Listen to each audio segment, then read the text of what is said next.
Welcome to Taking the Higher Road, a special show dedicated to the trucking industry, specifically at the confluence of recruiting, retention, and compliance. In the 4th year as the host of this show, I bring over 2 decades of industry experience, both on the carrier side as well as the vendor side. And each week I interview industry experts and thought leaders who bring their insights to the driver lifecycle as we discuss the industry's greatest challenges.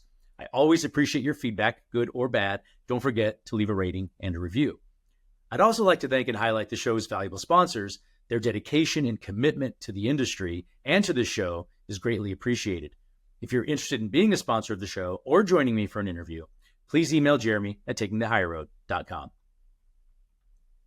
This week, I'm doing something radically different, and I think this is going to be a lot of fun. I'm excited to be hosting for the very first time on the show an industry leader who's no stranger to the driver recruiting and compliance arena, who's now here to share his passion for improving driver health. And I figure, who better to interview him than me? Jeremy Reymer, founder of DriverReach and also the founder of his passion project, Project 61. Thank you so much for joining me, Jeremy. It's great to be here. Thank you so much for having me. I'd love to learn a little about your background, how you got into the trucking industry, and what was it that triggered your passion for addressing not just the driver shortage challenges the industry's been facing for decades, but also this health epidemic, as you call it. I'd love for you to share what Project 61 is all about, what's the goal, how our listeners can get involved and show their support. And lastly, we'll answer a question from a listener during our deeper dive segment. Does that work for you? Absolutely. Looking forward to it. This is going to be fun. As you most certainly know, I generally kick off conversations with a book recommendation. Can you share with the audience a particular book that's been, especially impactful for you? Well, like you, I'm a pretty avid reader. Most of the books I read are consumed on Audible, where I can listen to them at, like 1.5 speed while I'm walking or driving or doing dishes, folding laundry. Yes, I do all those things all the time. Really anything that gives me the time to listen. I always like to learn and grow more. Normally, I might recommend a book about leadership or business or even a cool history related book. But given today's topic, I'll share a book I read that sort of kicked off my own personal health improvement 2 years ago. And that's a book by Dr. Michael Greger called How Not to Die. You probably have it on your shelf right there. I do have it on my shelf. I've read that as well. It helped open my eyes to the importance of nutrition and just eating more whole food and staying away from so much processed food and sugary drinks. That's been a great journey the past couple of years to where I feel amazing, certainly better at 50 than I felt at 40. That's awesome to hear. Congratulations. Let's get a little bit more into your background. What was the catalyst for you becoming so entrenched in the trucking industry these past 20 plus years? Well, I'm definitely not one of those who was born into trucking. I don't have any truckers in my immediate family. In fact, I was approaching my 30th birthday living in Long Beach, California, blocked from the ocean, when I was offered an opportunity with a small family-owned truck driver staffing business in Indiana. And at first I was like, Indiana, trucking, no thanks. But I had just gotten married and my wife was really supportive of the idea. She's like, let's do it. If we don't like it, we can come back. And it didn't take long to realize what a great industry this is. And I dove in right away and I learned a ton. And I even started a trucking company as well. It was a small for-hire fleet, just in time to experience the Great Recession, which was an awful education for sure. But I ended up buying the staffing company and growing it for a number of years, building technology to help my business grow and scale. And then it dawned on me that I could help way more companies with the technology I built, certainly much more than I could with my staffing company. So I founded DriverReach and then sold that staffing company in 2017. That's interesting. So you founded DriverReach and now you've also founded Project 61. I'm sure this is the first most of the audience has heard of it. What's Project 61 all about?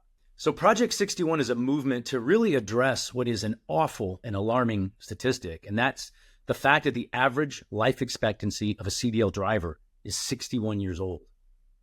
Now, Project 61 is in its infant stage at this point, but my goal is to raise awareness and to educate all industry stakeholders, most certainly drivers, and also to provide resources and solutions to move the needle and alter that trajectory.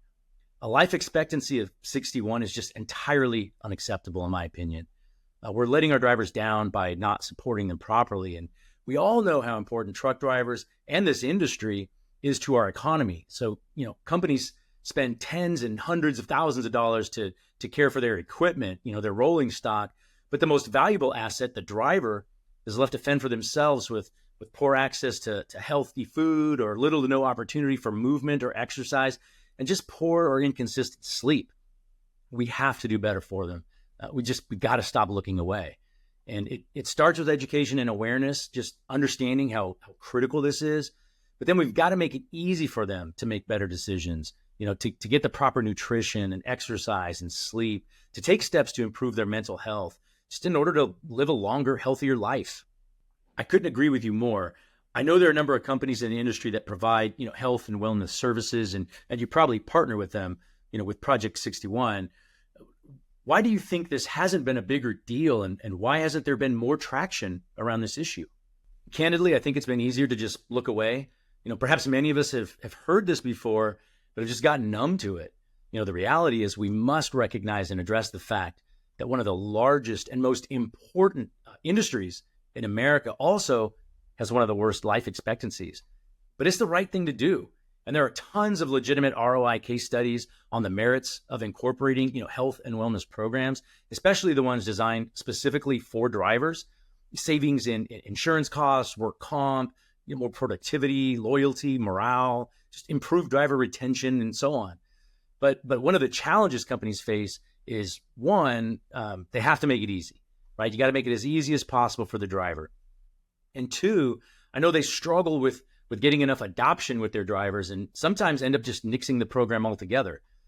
As far as getting more traction, I think education is a big part of it, and then helping the driver or whoever it is to connect the dots. And what I mean is, if I believe and understand that my life and health trajectory likely has me exiting early, at least if I'm at a much greater risk of that outcome, and I have something or more likely someone that I don't want to lose, then something needs to change. We all have to uncover our why. Why will I decide to make better decisions around what I eat or how often I move or how I sleep? For some people, it's their spouse. For some, it's their child or children. For some, it's their grandkids. For me, it's my 3 children who are 10, 11, and 12. I want to be healthy and alive and enjoy them growing up. If they decide to, start a family someday, I want to be there. I want to be a part of that. I want to be able to pick up my grandchild and carry them upstairs. And for me to be in that position, whenever that time comes, that I need to make better decisions today, yesterday. We can alter the trajectory by making better decisions. Well, I'm certainly a supporter of the cause, and I appreciate your passion and industry influence behind it. I also appreciate the stickers and the wristband. How do I get one of those t-shirts, though? You and your listeners can get stickers, a wristband, or a t-shirt. Just need to go to the website, project-61.org, and become a supporter of the cause by signing up and providing your contact information. Starting out, I'll randomly select a number of supporters from the first 100 and send them a t-shirt, wristband, and stickers. Just the more supporters this movement has, the more people talking about it, the more promoting it, it's going to give it the best chance of success so we can really move that needle and improve the health and the lives of our drivers. When did you realize that you wanted to be part of the solution to drivers' health? Was there anything in particular that opened your eyes to this glaring problem? Honestly, I think it had partly to do with getting educated myself on the importance of just getting proper fuel, nutrition and exercise and sleep. Plus, as I'm getting older, it's a bit of a wake-up call when you hear that number 61. That's not that far away. Now, I know I've heard that statistic before. It's not new, maybe 10 years old or so that the government, the CDC, published, but it didn't hit me the same way as it did more recently. And I'd say it was around the end of 2023, about the end of last year. That was like a 2x4 to the head. And I felt like this is unacceptable as an industry. We have to work together to make a difference. These drivers are doing a very important job, and it's one that's naturally not conducive to just overall health. So it takes a lot more intentional action and discipline on their part to course correct, but it starts with awareness and education. Well, I'm honored to be able to provide you a platform, this show, to help get that message out. As you know, the audience for Taking the High Road is primarily folks from the recruiting and compliance side of trucking. How do you feel this issue impacts the ongoing challenges that they face in their work? First of all, I bet most of your listeners have lost a driver, probably multiple drivers, far too early and even in the line of duty. And I'm not talking about from a crash. I'm talking about they just didn't wake up one day. I've heard stories where a driver, was not responding to dispatch only to find out that they were slumped over their, steering wheel and having died of a heart attack. When I was an employer of drivers, I had about 500 full-time and part-time drivers. We had a driver named Tony who wasn't more than maybe 40 or 45 years old. He had a young family, he was dealing with diabetes and some other just heart-related issues, just wasn't taking care of himself, and he ended up dying in his sleep. He left his wife and his kids behind, and that just crushes me. And what added salt to the wound was that his father came to the office to pick up Tony's last paycheck. And as a father, I can't even imagine that. A parent is not supposed to outlive their child. But back to the reference that I made earlier about just maintaining your most valuable asset. For drivers to have a life expectancy of 61 years old, they're not just dropping at 61 without warning. Often there are years, or even decades of just poor health that leads up to that fateful day. They're dealing with, cardiovascular disease, diabetes, or other comorbidities that are just systemic from the lifestyle that, trucking naturally offers. So if we could provide them with education along with the resources just necessary to help, alter that trajectory, they're going to be healthier. And as I said earlier, they're going to be more productive. They're going to stick around longer. So the investment in their health and wellness is the best form of retention, not just because you save money from high turnover costs, but because you're doing an even bigger thing and helping to improve and ultimately save or prolong their life. They know you care, and that's powerful. So enable them to enjoy the why, be able to spend time with their spouse or their children or their grandchildren, whatever it is. They deserve better, and we can work together to make a difference. As far as Project 61 is concerned, what would you consider success? The North Star, the true goal, is to see that life expectancy number move significantly closer to parity with the rest of the nation, with most of your audience. If the average life expectancy is somewhere like 77, 78 years old, then they should be as close to that as possible. And we're a far cry from that today, and so we certainly have our work cut out for us. I'd love to see education and awareness begin from the very beginning, during driver training when a CDL is first issued. I'd love FMCSA to embrace this and promote activity that improves drivers' health. I'd love to see the major fuel providers offer more healthier alternatives for both nutrition and exercise. And at the end of the day, I'd love to hear stories of drivers who have just made decisions to take control of their trajectory and who just feel better, are much happier, and who are able to enjoy their families and just enjoy the important experiences that life's supposed to be all about. Before we go, let's answer a question from a listener. This brings us to the Deeper Dive segment. Today's Deeper Dive segment is brought to you by premier sponsor of the show, DriverReach. The Deeper Dive question is, what are some affordable health and wellness options to provide our drivers? First off, I'd like to thank DriverReach, the company I founded, for their support of Project 61 and for sharing in the passion for making a difference here. Now, as far as affordable solutions, I can say that there are a number of resources and solutions on Project 61's website that are highlighted. That's going to continue to grow as this movement grows. But this isn't a new issue, and there have been amazing industry leaders who have been paving the way for years. People like, Bob Perry, a great human being who has been a champion for driver health and fitness for as long as I've been in the industry. There are companies like Offshift, Rolling Strong, True Life Care.